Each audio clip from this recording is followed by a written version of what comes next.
हम रोज़ सुनते हैं कि हमारे पितरों को किसी ने बँधवा दिया है। तो मैं आपको एक बात बताना चाहता हूँ कि जो पितृ होते हैं वो अपनी आँखों से दिखाई नहीं देते और जो चीज़ दिखाई नहीं देती है उसको बाँधना नामुमकिन सा लगता है। और ऐसा भी होता भी नहीं है कि पितरों को कोई बाँध देता है।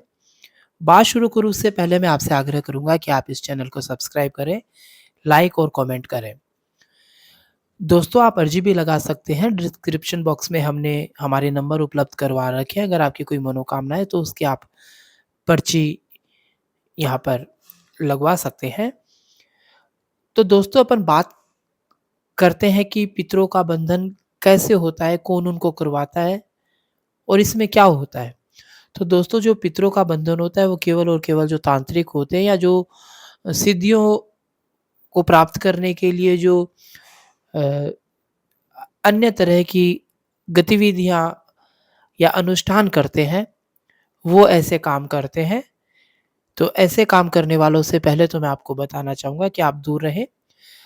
हो सकता है कि अगर वो आपकी कोई तांत्रिक विद्या करते हैं तो एक बार आपके फ़ायदा हो जाए, लेकिन कुछ समय बाद जब उनके रिएक्शन होने लगते हैं तब बहुत बुरा प्रभाव अपने जीवन पर पड़ता है।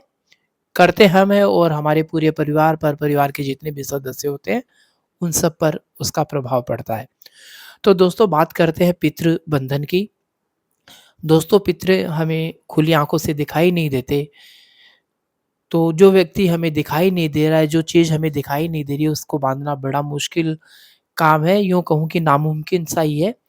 तो दोस्तों, जो तांत्रिक होते हैं, वो पितरों को नहीं बाँधते हैं, वो क्या करते हैं कि आपकी का जो घर है या आप जहाँ पर बिज़नेस करते हैं, आपकी दुकान है, आपकी फैक्ट्री है या जहाँ पर आपका कोई कार्यस्थल है, उसके ऊपर वो एक ऐसा अपना तांत्रिक विद्याओं से प्रभाव छोड़ते हैं कि आपके पितृ उस क्षेत्र में आपकी सहायता नहीं कर सकते।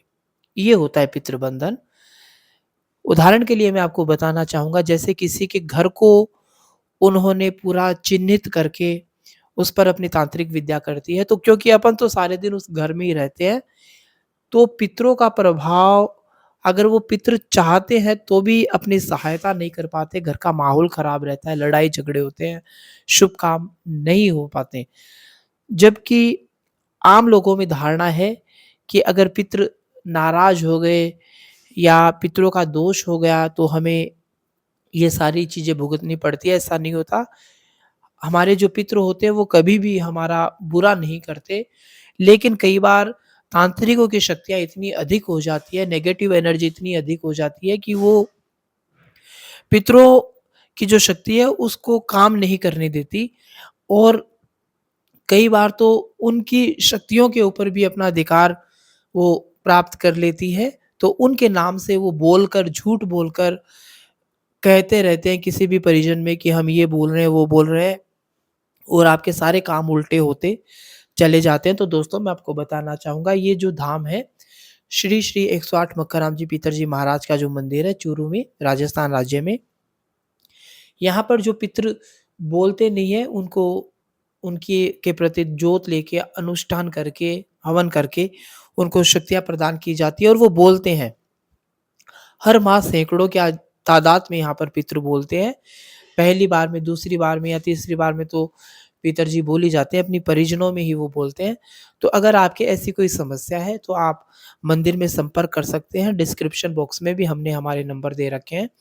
यहाँ पर किसी भी प्रकार का आपसे कोई अ, चार्ज नहीं लिया जाता। एक बात और मैं आपको स्पष्ट कर दूँ कि जहाँ जाते ही आपसे पैसों की माँग की जाती है, आपको ये कहा जाता है कि आप अब दूसरी जगह पर नहीं जाइएगा, तो वहाँ पर आप कोई भी अगर अपना काम करवाते हैं तो आपको पूरी सतर्कता के साथ काम करवाना चाहिए, क्योंकि हमारे पैसे भी लगते हैं, हमारा श्रम भी लगता है, समय भी लगता है, हमारा काम नहीं हो पाता। तो मैं आपसे आग्रह करूँगा कि अगर आप कहीं भी अपने पितरों से संबंधित कोई काम करवाते हैं तो पहले उस स्थान की आप खोजबीन कर लें।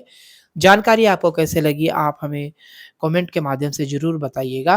पीतर जी महाराज आप सभी की रक्षा करें, आप सभी की मनोकामना पूरी करें। आप सभी के प्रति आध्यात्मिक मंगल भावनाएँ। जय हो पीतर जी महाराज की। पीतर जी महाराज आप सभी की रक्षा करें।